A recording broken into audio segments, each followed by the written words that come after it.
with Holmes Hot Rods and Cycles. Today we got a little side project.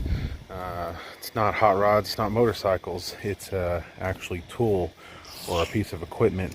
I bought this power hacksaw. I'm going to turn around and I'll let you see. I bought this power hacksaw at an auction for 50 bucks.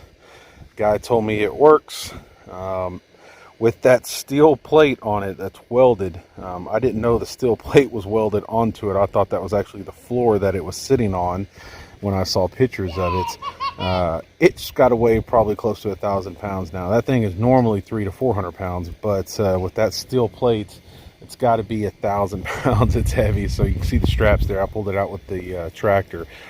But me and little man here, we're going to try and pressure wash and clean this up today.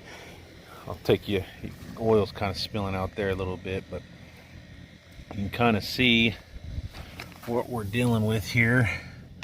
It's real nasty. I'm going to, I don't know if I'm going to restore this thing or not. I'm going to clean it up, and then I'm going to see, you know, just how well it is once I start kind of diving into it, and we'll kind of determine if we're going to tear it all apart and try to restore it or just clean it up and use it as is. But the man did say it does work. I mean, hell, it's still got fresh shavings on it, so I'm taking his word. But there are a couple, like a busted off bolt here, one missing here. That's for the bushing in order to tighten that arm up. So it's going to need a few things, but we're going to clean it up. I got pressure washer and I got the super clean foaming. We're going to see how well this works, but spray it off, let it sit, hit it with a pressure washer, and go from there. Let's see what we can do. I'm going to spray it all down. I've already got the other side. This is really kind of the second going of it, but we're going to spray it down. I'm not really worried about the motor getting wet or anything like that. Worst case scenario, I'll just put another motor on it, just kind of a fresh motor, see if I can convert it to something that'll work in the shop, maybe a little bit easier on the brake or something like that. I'll look up the specs on it and see what's needed, but I'm going to let this sit for a little bit. I've already sprayed the other side. It's kind of foaming off. I'm not worried about the plate just yet on the bottom. I don't know if I'm going to keep that plate. It takes up a lot of footprint, so I don't know if I'm going to keep that plate or not, or just cut the welds off.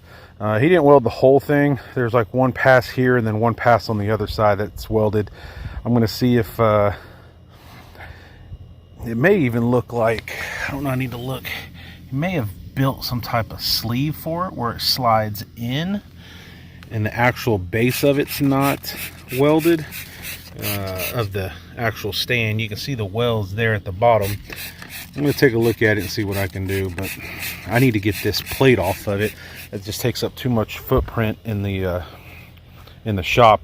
The reason he did that, I'm assuming, is he had a huge manufacturing warehouse, and I'm assuming they use these for projects here and there. So he would just hook up his forklift and move it and put it on a shelf or something like that when he wasn't using it, and then when he needed to, he could put those straps down that they welded, the circles, and he could take it off, put it on the floor, use it, and then put it back up after the project, is what I'm assuming. But I don't have the luxury of that with the size shop that I have, so we're going to see if we can take those plates off, or worst case scenario, cut the plate down to be a little bit smaller. All right, let's see if I can get this thing working after probably 6 or 9 months of not working. Yay.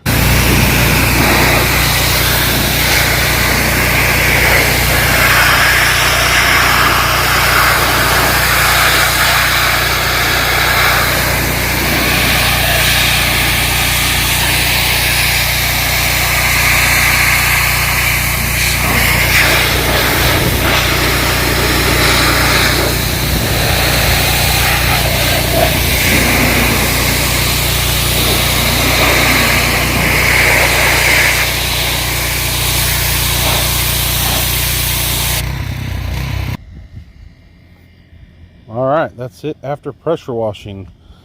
I blew that sticker off. That was a sticker from actually the man that I bought it from. His warehouse was being auctioned off, so that's who I bought it from.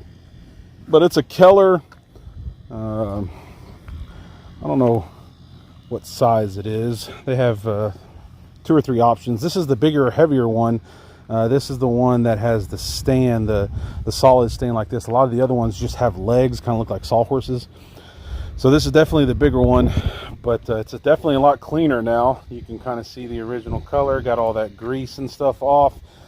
This one has the lubricating system on it, and so you can tell that after I cleaned it off, it was leaking that cutting oil all over the place. And you can see there where somebody looked like they tried to weld it. It's either leaking from, I think it's leaking from right there. It's leaking a lot of that, either the hydraulic fluid or cutting oil, whatever it uses. This is the box up here, but looks like it was cracked here, but no big deal. I'm not going to use the lubrication system. I don't run it enough, have big enough stuff I need to cut, so I'll just hand lubricate it. So I'm probably going to remove that. Here you can see it here, this little guy here. You can move this around to lubricate whatever you need to. I'm assuming that's what that is, and I won't be able to need that for the stuff I'm cutting, so I'm just going to, like I said, I'll just get like a little oil can and squirt some cutting oil on it as I go. I'll be cutting little stuff here and there, not as manufacturing like this is intended for. But it cleaned up good. I'm still not, I'll take some stuff off. It's gonna need a new belt. I'll take that hose and the system off, and then I'll start tearing some stuff down and seeing. I found this guy when I pressure washed it. I need to see what this goes to.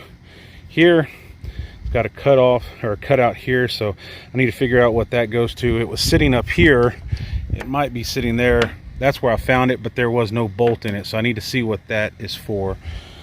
And a couple other things, you know, you got like a loose nut here, a couple busted off here, so I'm probably going to go through it. I don't know if I want to strip it down and repaint it or anything just yet. It looks cool. I wish that sticker would come off. Maybe it will if I put some heavier duty stuff on, but it'll probably take the paint off as well. I like the worn patina look. That is the original color. You can actually see that it has a serial number on it now. This is the original colors that they came with, that green. So I like it. I just don't know if I want to fully restore it just yet. But got the ground all muddy and soaking wet. But there it is. You can read the door a lot better. High duty, manufactured by Keller Division, Sales Services Manufacturing Company, St. Paul, Minnesota, USA. Not sure of the year. I'm assuming probably 80s if I had to guess. There's a Keller again. That's real nice there. But and then this pole's in here. This looks like something that they had cut and just left in here from what it looks like. It doesn't look like it's being used for anything. But I think that's actually the size here. I think they come 5s and 3s and maybe 1s. But anyway, that's it. That's just another little side project I got going on. I thought it was pretty cool, especially for 50 bucks. And the guy did, after talking with him, he did say it ran up until they cut the cord out just to unhook it from the wall. I guess it was hardwired in there, and when they auctioned everything off, so it still had metal shavings and stuff on the blade. The blade looks to be a newer type blade, so I'm taking his word for that it did work.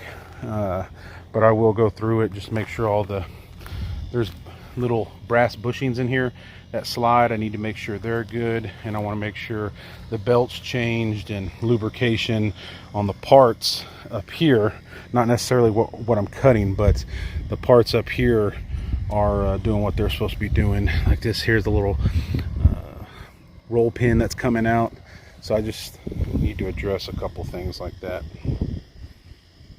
Anyway, that's for another day. I appreciate y'all checking it out. Stay tuned. I'll start tearing it down one day.